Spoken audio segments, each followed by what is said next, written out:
The global economy has taken its biggest hit in decades. Jobs are going overnight and office space is being sold off left, right and centre. But even before the worldwide recession, offices have been losing occupants for a while. Imagine a really flexible, commute-free lifestyle where all you need is a computer, a broadband connection and a living room. Ian Hardy's been on a series of house calls to check out the latest innovations in remote working.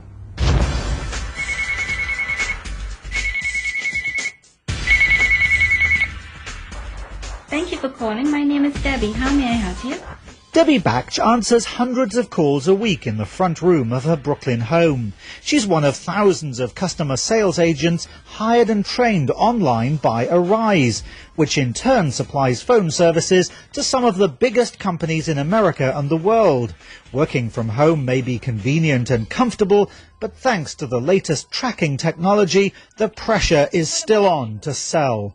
You're allowed to take 6 calls in an hour, and the calls has to be 6 minutes and more. So they want to make sure that you're doing your job, you're selling a lot. Once your calls are over 6 minutes, they know that you're being very productive, that you're selling the items for them. Debbie's clicks and conversations with customers are recorded and analysed by her bosses, and her performance is monitored constantly with software on her computer. If she steps away for any reason without logging off, the machine will know about it.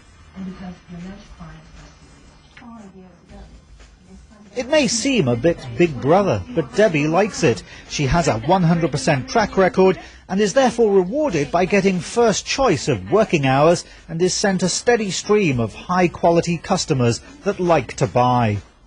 We can route the calls based upon a skill set and also based upon performance. And that really works beautifully. And then we also have the ability to match demographics, match customer demographics with the agent demographics, because after all, we all like to buy products and be serviced by people like ourselves.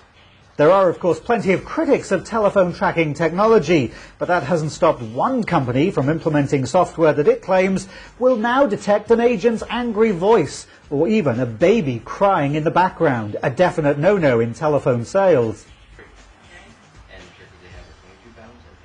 But a baby is not a problem for Tim Lytle, who stays at home most of the time enjoying fatherhood to the fullest.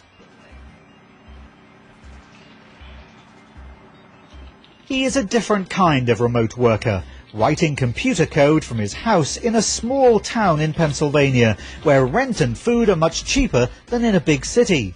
Potential projects are plentiful and are listed on a website called odesk.com.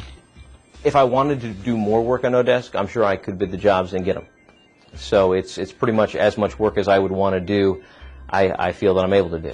Odesk allows home-based workers or providers to bid on design and technical projects offered by clients or buyers.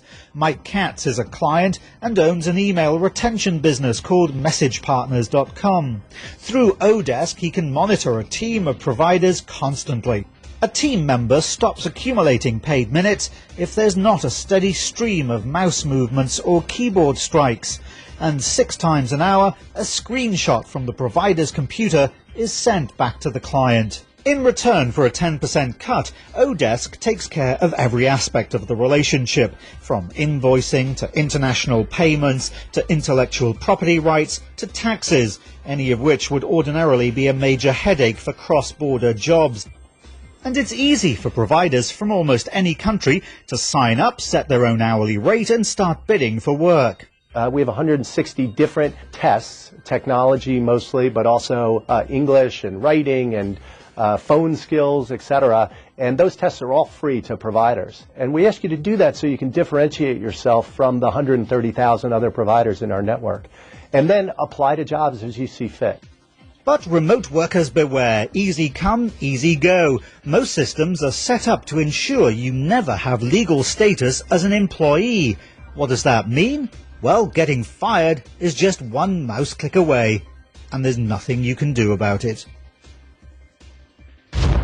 Ian Hardy with another top report produced and edited on his own laptop in his own living room in New York. And if you're a home worker, feel free to chip in. Is it really better than going into the office for you? And what about all that checking up on employees that Ian mentioned?